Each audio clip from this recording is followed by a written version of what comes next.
Hello viewers মোৰ আন এটা মিনি ব্লগলৈ আপোনালোক সকলোকে স্বাগতম জনাইছোঁ। আপোনালোকক এয়া দেখুৱাইছোঁ মই ৰয়েল ডি কাছা ৰিজৰ্টখন, যিখন আছে কাজিৰঙাৰ নেশ্যনেল পাৰ্কৰ নেশ্যনেল হাইৱেৰ কাষত কহৰাত অৱস্থিত। বহুত ডাঙৰ এৰিয়া আৰু ধুনীয়া লাগিলে পৰিৱেশটো, সেইকাৰণে ভিডিঅ' কৰি আপোনালোকক অকণমান দেখুৱাবলৈ চেষ্টা কৰিছোঁ। আৰু ইয়াত ধুনীয়া ধুনীয়া গছ গছনি, টাব, ফুল, বঢ়িয়া একদম মানে এনভাইৰনমেণ্টটো। আৰু আপোনালোকে যদি থাকোঁ বুলি ভাবে আপোনালোকে ইয়াত থাকিব পাৰিব।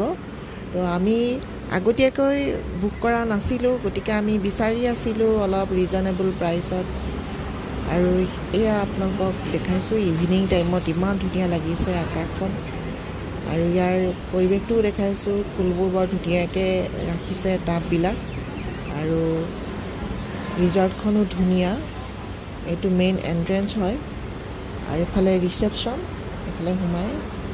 আৰু সেয়া দূৰত আছে এই কটেজবিলাক আছে, ৰুমবোৰ আছে, এইবোৰ থাকিব পৰা।